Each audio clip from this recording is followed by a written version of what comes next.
So basically, on this segment, I'm gonna be explaining a variety of different things. One is how Max always gets away. Two is how Stephen A. Smith is slow and he's just realizing it. And Ryan Clark seen it first. And Molly, you know, was Molly. Now, what I'm saying is, I'm complaining about Max touching me, and I'm complaining about the scar and laceration and the constant situations with sharp things that I was put in thanks to Max, pulling and having a woman pulling the knife out on me. Max was known for carrying sharp things. And if he got into an argument with like fighters and stuff, like he'd look around for like a weight or something. Like I'm serious. Like I seen, like, the internet wasn't alive back in the day, like when I was younger in the early 90s. So people were bored and people were more like ferocious. Like, I'm just saying. So it wasn't a lot of gunplay. It was like bats, weapons, all types of blunt objects. So this is what I'm saying about my situation. The after effect of getting hit with a weapon can result in scarring, can result in disfigurement.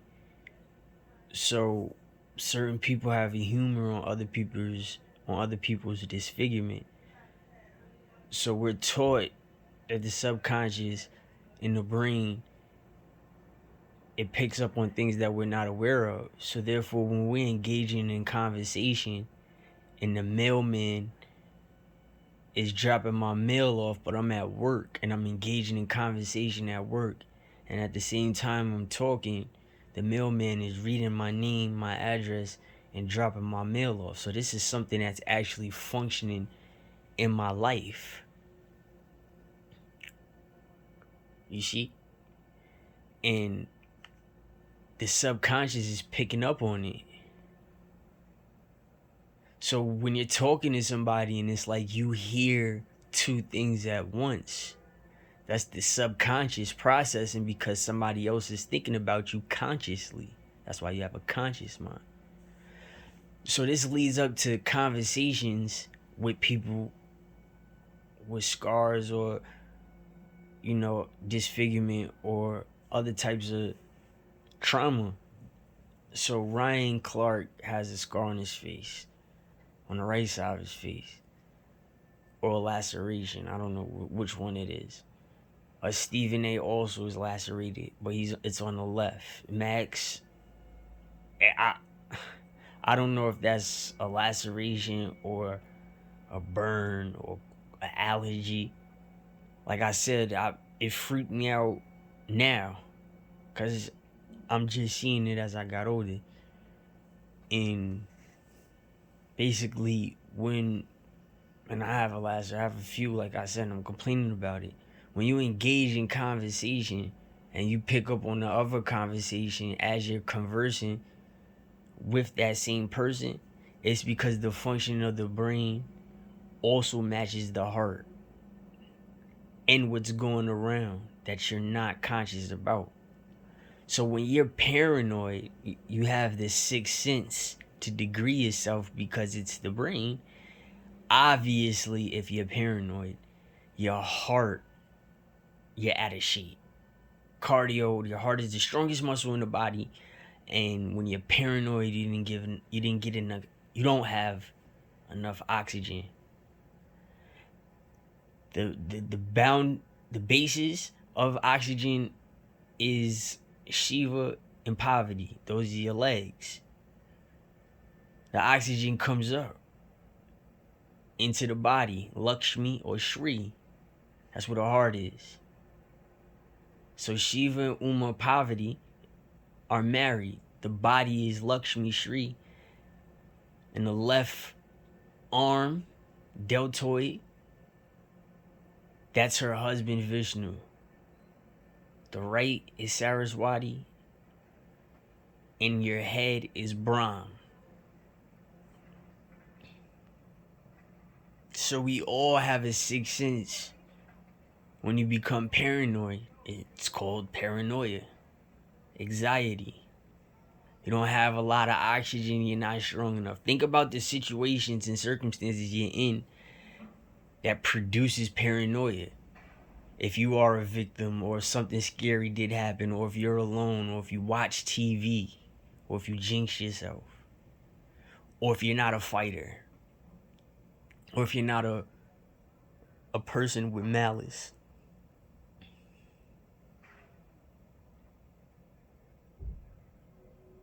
You see what I'm saying? Once you're not that person and you come into the realm of that person that holds each and every characteristic, that's your polar opposite. So therefore you pick off degree, and it could be paranoia, fear, cautiousness. That's automatic. So what I'm saying is, when you're engaging in conversation, that's why they say be careful who you're talking to. And some people think they're mind readers. We're taught something wrong for panic control. If everybody in the world knows that we can read each other's mind, and there's tricks on doing certain things to make you look guilty, or to make you look crazy, or to make you look right when you're wrong,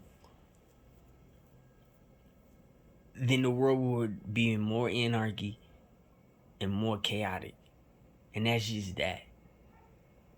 So they teach you somewhat in high school if you can handle it, and then once you go to college, even though it's a swell on your own life, you're backed up by a different system, not necessarily the system like DSS, but you're in an educational system where they have meal tickets and housing and stuff like that with education, and you have your benefits in the state and city because you are enrolled in for educational purposes in educational agencies that's functioning through colleges.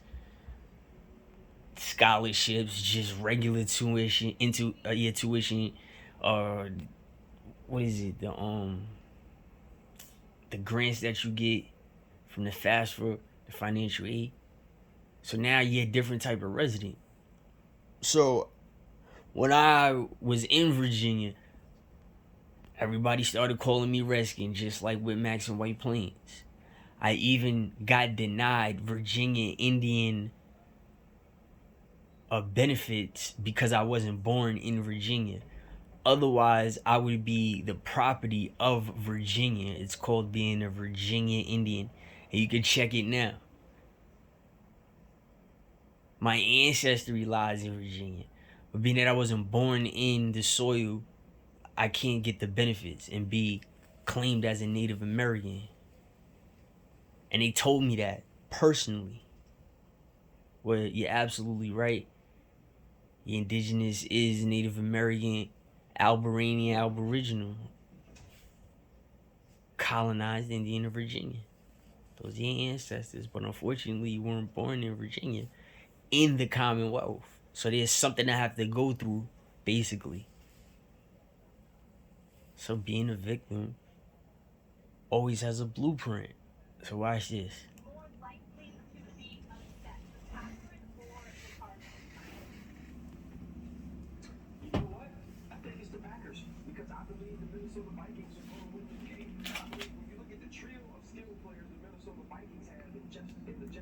Alright, forget the conversation. What we have right now is that we have Ryan Clark thinking about Max, and so is Molly. And Stephen A's catching on. So now the bigger question is how, why did Max have to go? I mean, he couldn't come talk about anything. There's Terrence Crawford. There's been hella fights within the last couple of weeks. And I'm talking about fight of the year with Jaime Munguia and Rosado, it took Tyson Fury just straight off. If you ask me, Tyson Fury and Wilder took it straight off. But we can't even have a segment with him. But now we have people in place of him in front of Stephen A. And now they can subconsciously talk about Max in the different angles where he used to look. Like how I complain about him kicking me under the table. So if he comes with me as an imaginary friend and he told the nice story that I got away with something, just discipline him this way. Right? That's the humor. So that's what's going on now.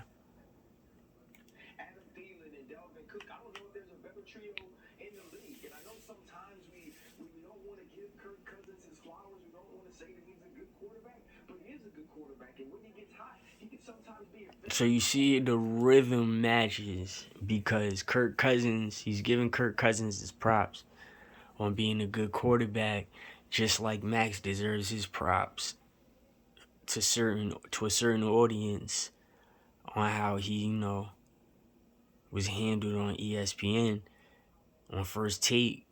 It was like he's snaked by Stephen A. And it's like, where did this come from? Is y'all still friends? And is Stephen A. trustworthy?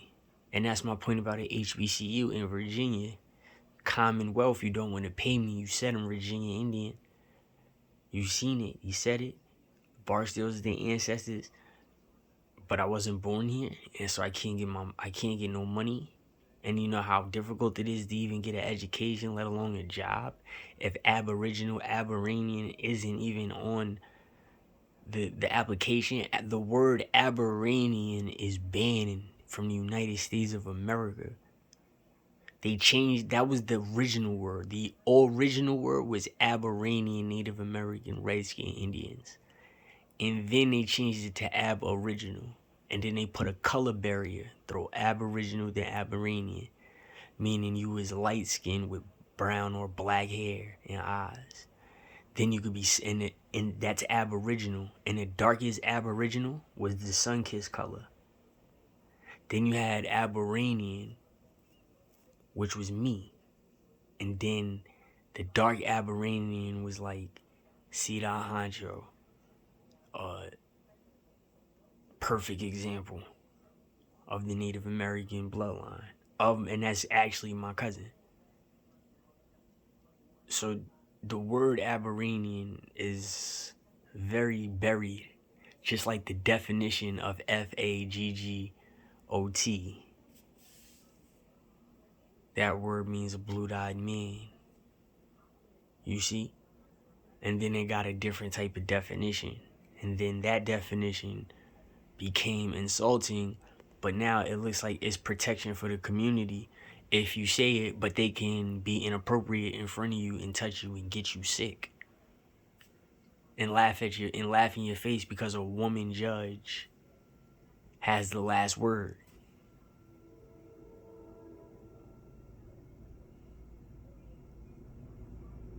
You know?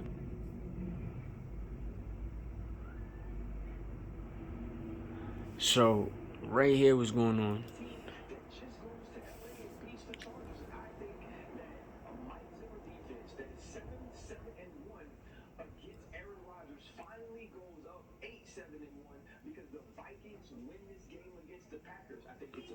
What's going on right now to me is this little parental situation where Stephen A. has a son and Max doesn't.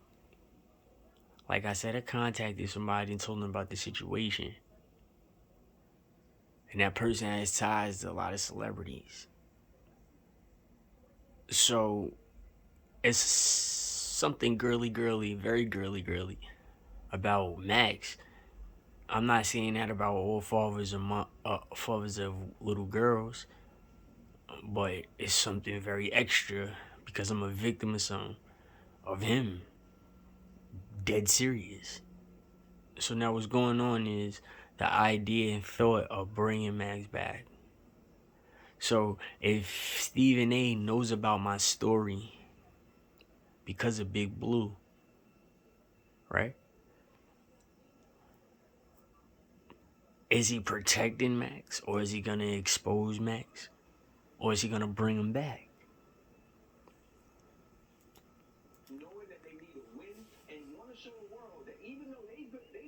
Just pay attention to temperament.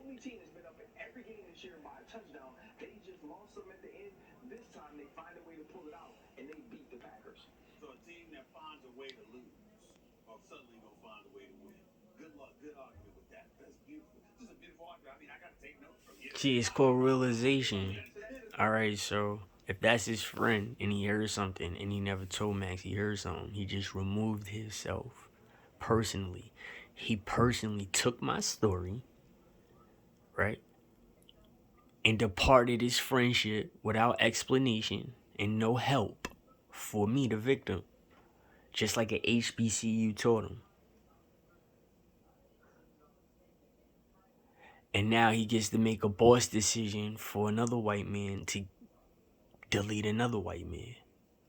Still give my story no exposure. Big Blue has yet to hit me back on anything. Right? So if you yet to hit me back on anything, I hope you didn't contact or tell anybody. It was just between you and I. Because I paid you $600. Or however much I paid you. Maybe more. So you could listen. So if you spreading my story, then you got this man taken off, right, for protection. And now what's going on in this situation, Stephen A, in this conversation and dialect with Ryan, he realized Max gets away because it's been brewing in everybody's subconscious because I've dropped my story. So now you know when Stephen A looks stupid, when he has to eat crow, he looks stupid. You know, earlier he was making fun of the other person's blazer for wearing it twice in 1 week or something like that. You know, the Max jokes. This is what Stephen A does.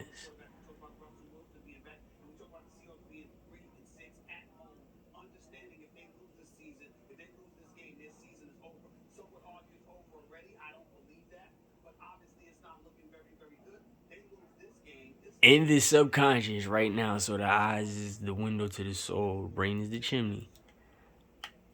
They're locking eyes to realize in the subconscious that, yeah, he does get away. And I prove my point. I can play more. Let me show you something. This is where I win and I claim victory. Because now, you see, Stephen A just realized he hit a pedophile. And he still hasn't reached out to me, so there's something he could lay on his conscience with. He can go to bed with, he can take a shower with, he eat, talk with his kids, go to work with.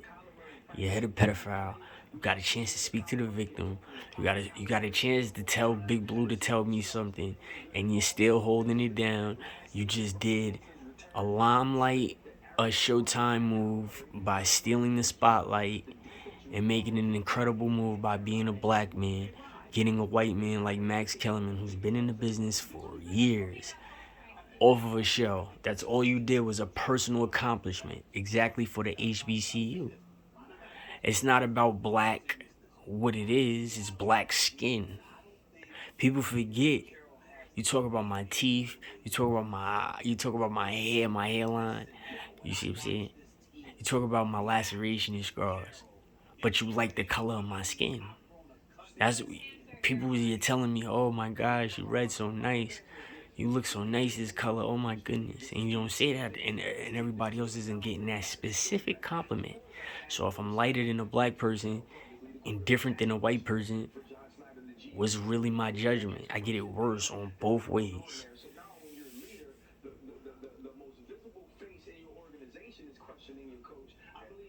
Like a HBCU is questionable. The tuition is questionable.